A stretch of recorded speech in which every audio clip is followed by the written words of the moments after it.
So there are two kinds of postures. There is the primary posture and secondary posture. Primary posture is the posture in which we train to stay there as long as possible without any movement. Without any movement means that we stay still like a statue. We should not move at all. Whatever it is, we should not move at all. And as we are sitting in that primary posture, the mind can calm down because the body doesn't disturb the mind. Then there is the secondary posture. Secondary posture is a posture which we assume when we have excruciating pain in the primary posture.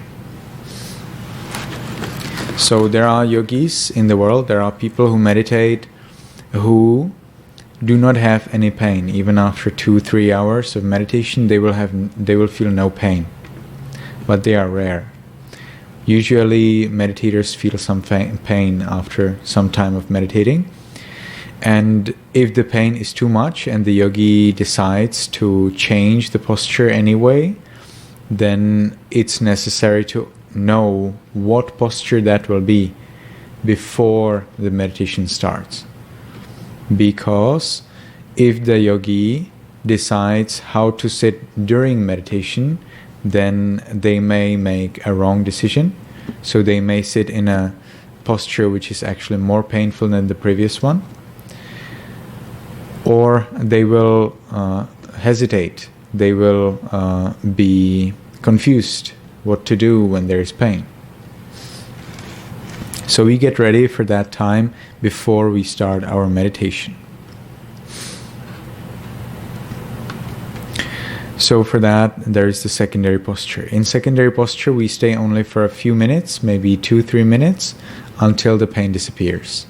When the pain is totally gone, when the meditator feels comfortable again, then they need to return to the previous posture. So this way there are 2 postures maximum for each meditation session. A yogi can change these 2. They can change their decision for these 2 every session, but in a single session there should be maximum 2 only. And they should be determined in the beginning of the session. So now the meditation postures which I would recommend are either the full lotus posture or anything derived from that.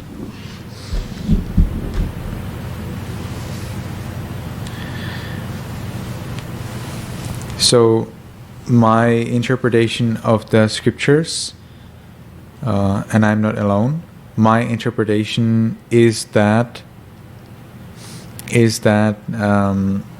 when the Buddha taught meditation posture, the Buddha taught the full lotus posture.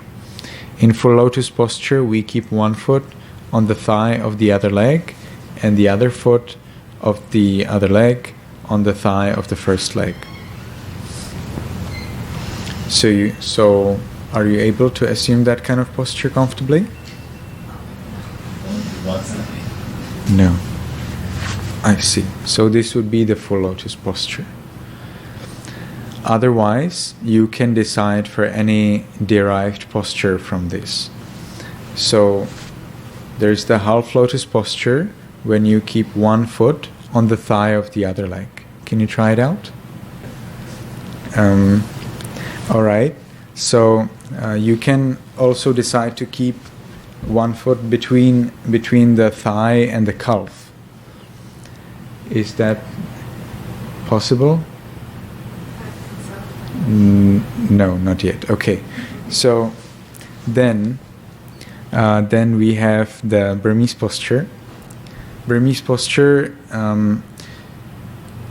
will require, again, a better clothing. So when you are coming to meditate, you need to take something where you can, move your legs comfortably. In the Burmese posture, you keep one foot in front of the other foot. Can you do that? Yeah, this one was pretty good. This one is also nice, but what about if you open your knees more? Yes, the further you can keep them, the better.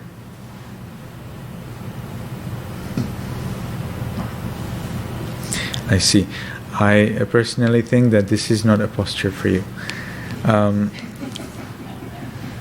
Then there is the Japanese posture. It is known as seiza. And I think you may like the posture seiza. It's very good for people who are starting with meditation and who do not have much space for their legs. So for seiza, you sit on your legs. Yes, like this. You sit in between your heels. So no, it is like this. It is close. It is close. Yes, that's right. And you sit in between your heels. Your heels need to go to the sides. I think the other one is better because I have the knee injuries. You have a problem with knees? So, I see. this is better. Knees.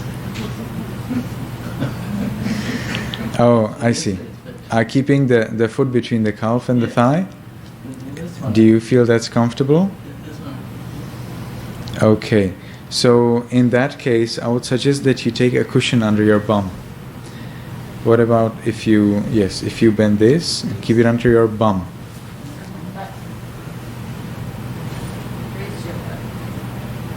No, that's not enough. It needs to be higher. Get one more. Yeah, in the ideal case, your hips are above your knees, or at the same level as your knees. Then, when we have decided for the primary posture, we need to decide for the secondary posture. So, secondary posture needs to be something that is not similar to any of the primary postures. And the secondary posture that I would like to suggest is keeping the legs to the side. So it's like this. So keeping the legs to the side is not a healthy posture for a long time, but it is a nice posture where you can relieve all pain. Then after all pain is relieved, after you feel totally comfortable, then you go back to the posture in which you started.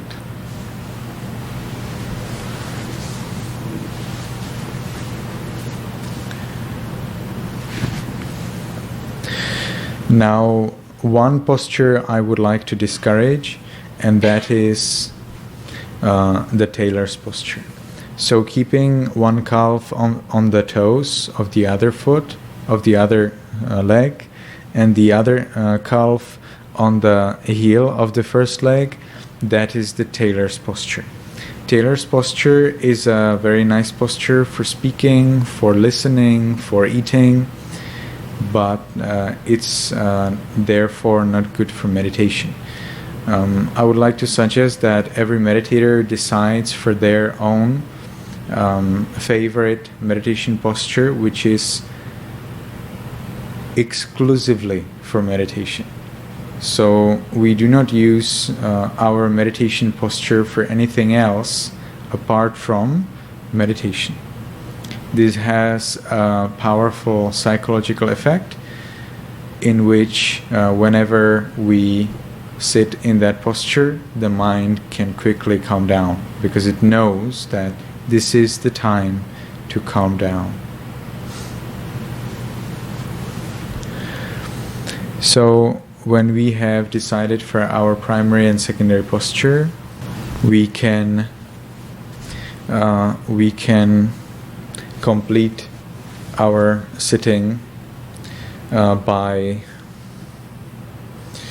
focusing on the back. So we will erect the back. The back needs to be erect. As the time goes, as you meditate, you may happen to bend.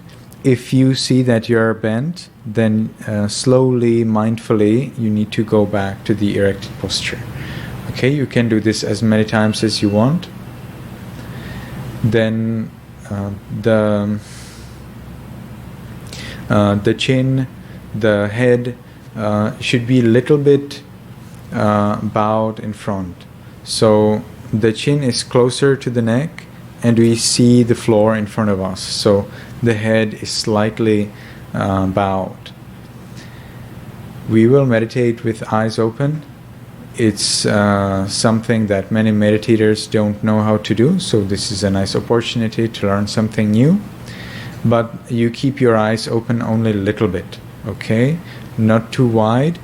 And we see the floor, we focus on the floor, but we are not concentrated on the floor. So although the focus is on the floor, it's all clear, it's all nicely visible, we will not be interested in the floor. We will work with the meditation object.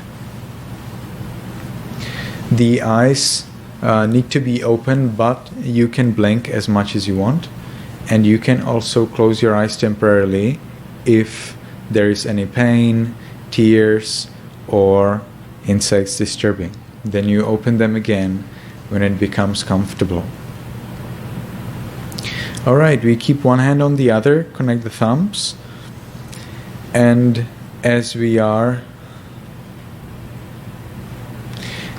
sitting in a comfortable meditation posture with opened eyes,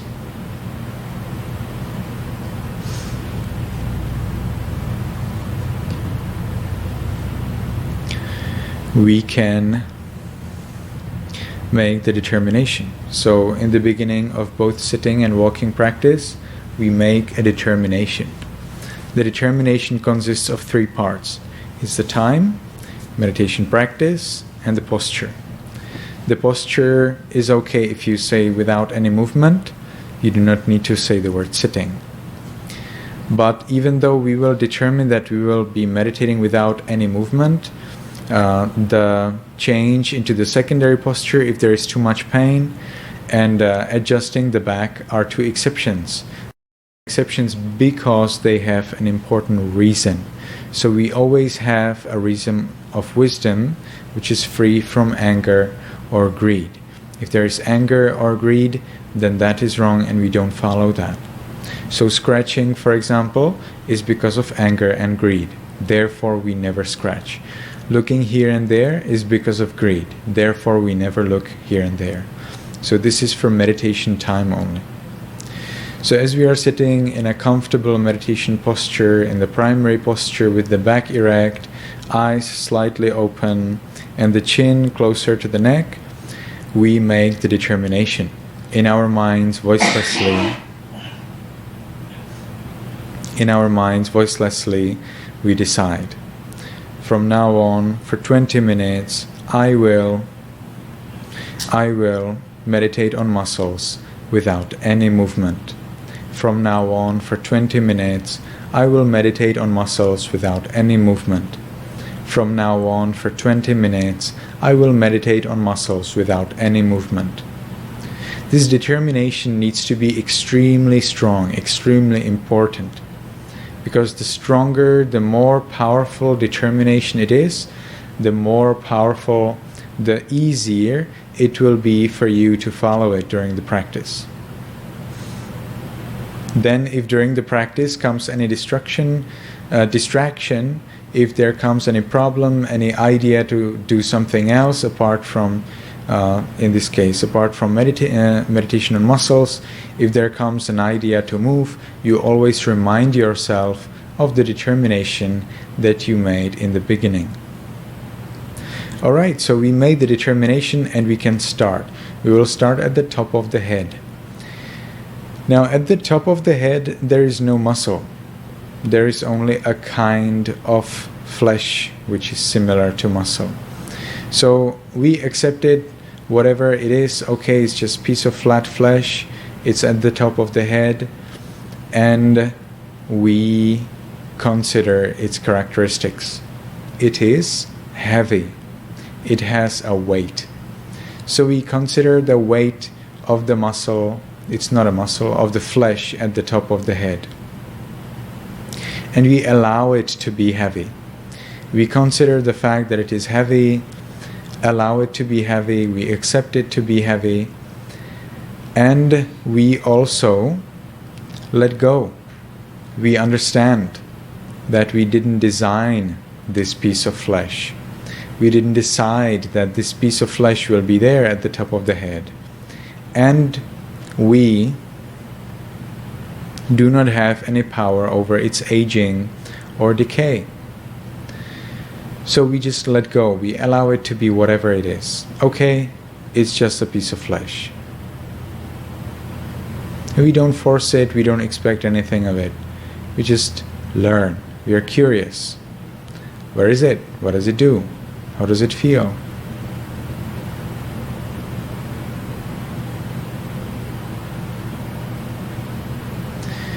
And then we proceed to the forehead. Now in the forehead there is a muscle. So in the forehead we again consider the weight of the muscle. We accept it as a heavy piece of flesh. But we also notice whether it is relaxed or whether it is tense. So if it is tense, we allow it to relax, but we do not expect it to relax. We do not force it to relax.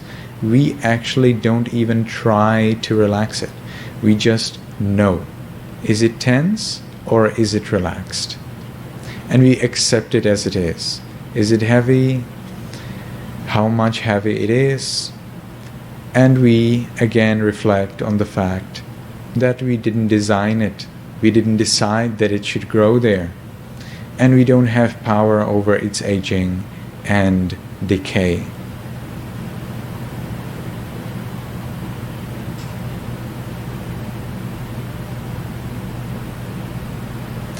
And in the similar manner, we accept weight and let go of the muscles in the eyes,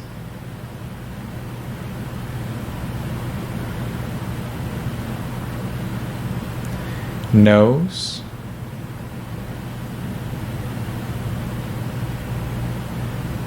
lips,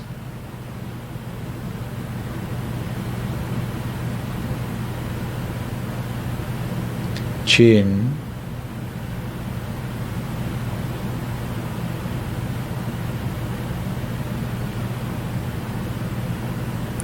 cheeks,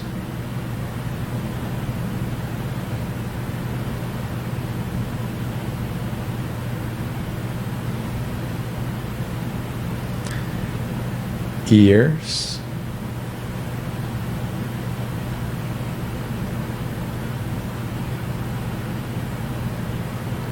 back of the head,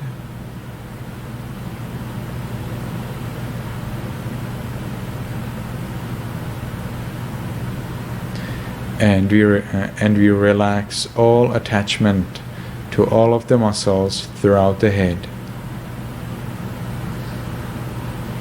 And again we reflect on the weight of all of the muscles throughout the head, and we let go of them because we didn't design them. We don't have power over their aging or decay.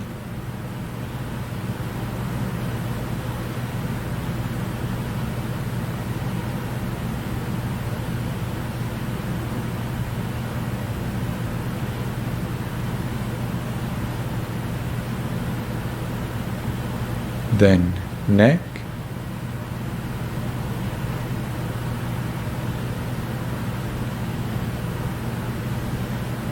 shoulders,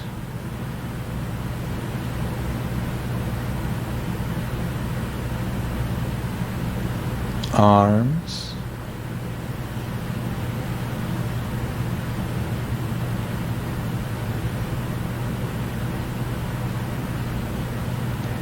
elbows,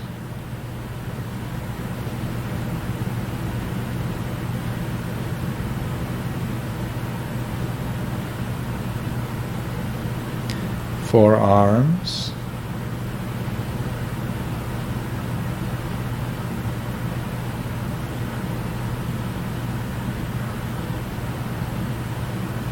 wrists,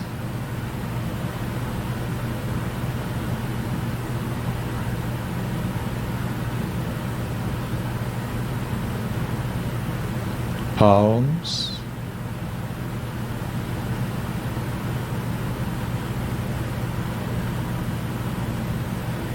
fingers,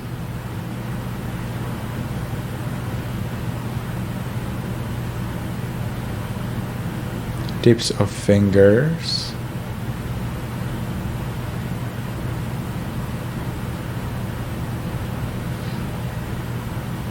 then chest,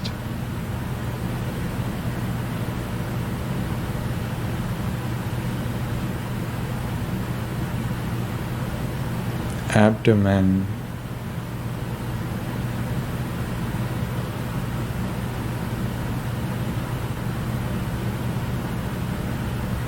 back,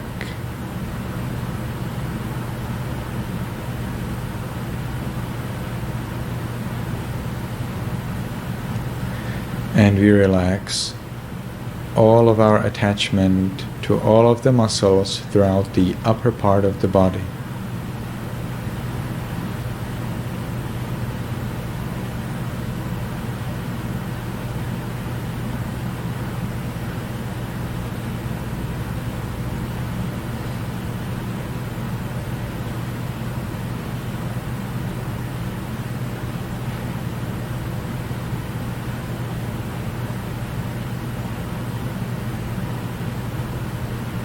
Then buttocks,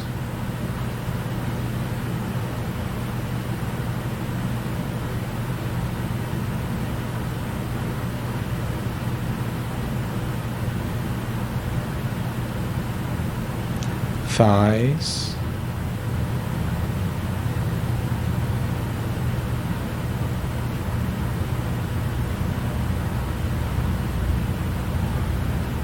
knees,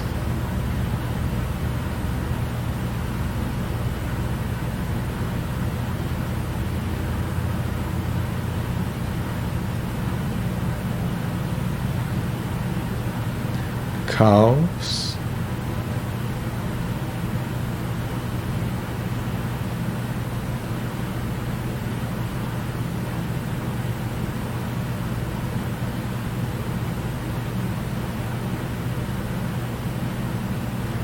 heels,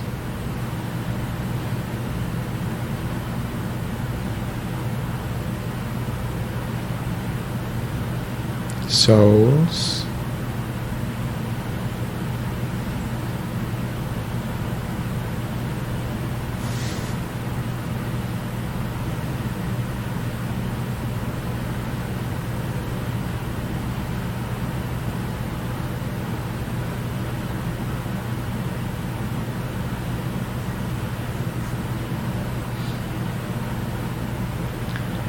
toes,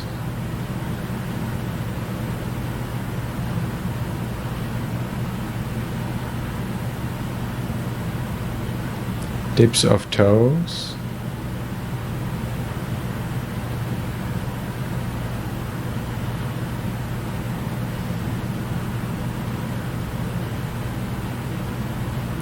and then we relax all tension, all attachment, all expectations in all of the muscles throughout the body.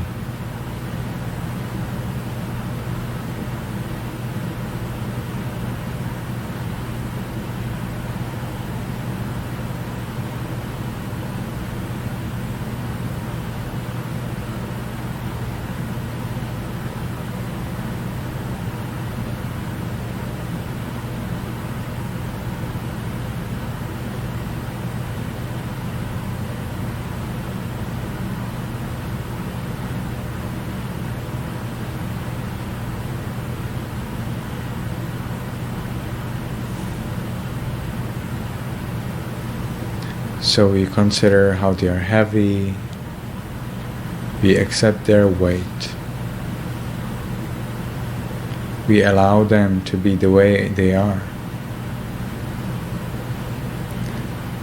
If you allow the muscles to be the way they are, if you really let them go, then you can notice that they are same. When you see all muscles as same, that means you are equanimous to your muscles.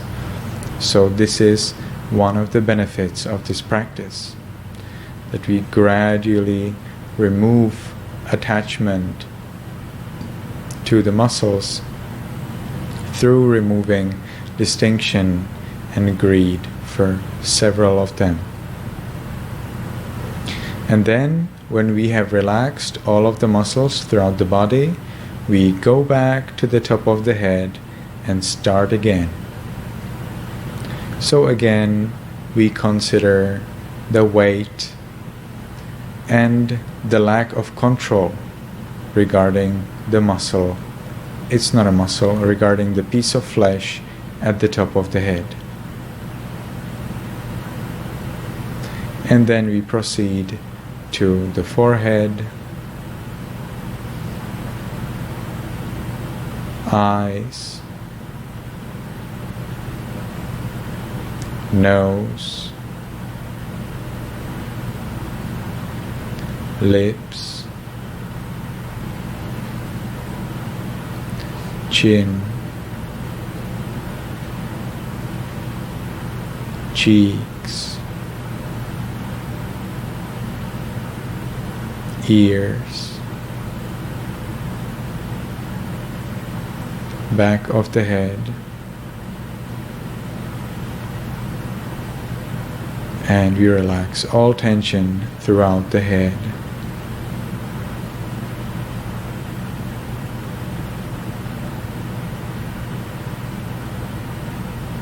Then neck, shoulders, arms,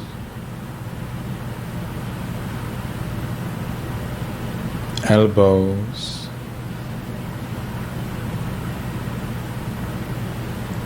forearms,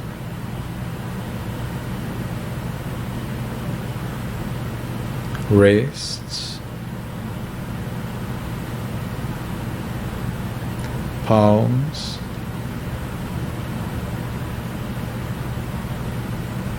fingers,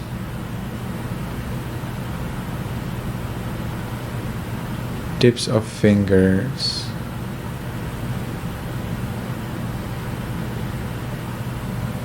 then chest, abdomen,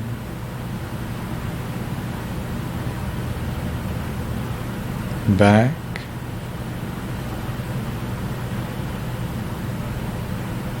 and we relax all tension throughout the upper part of the body.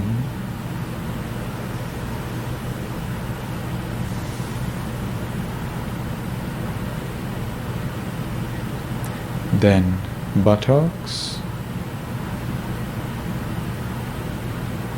thighs, knees, calves,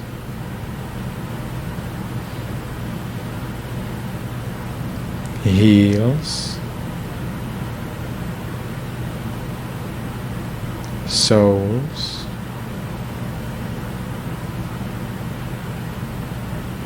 toes,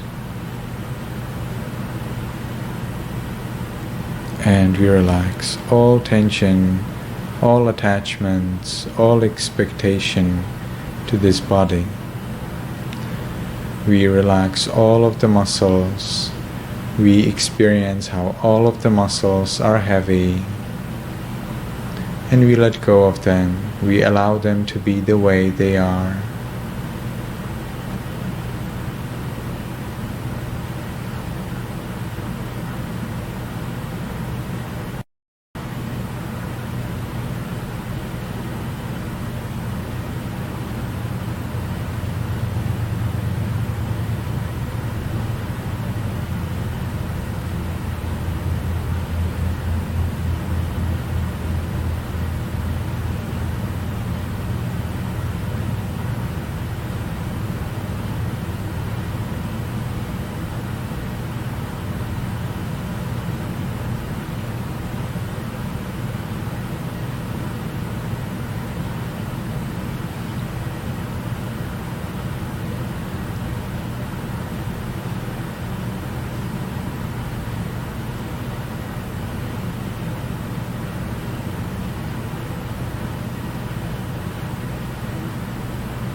Now, because the time for this sitting is finished, we will make the last determination in our minds voicelessly.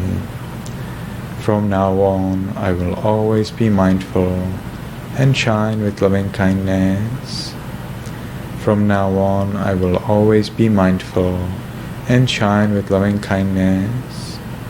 From now on, I will always be mindful and shine with loving kindness. And with that determination, we can slowly and mindfully change the way of our sitting.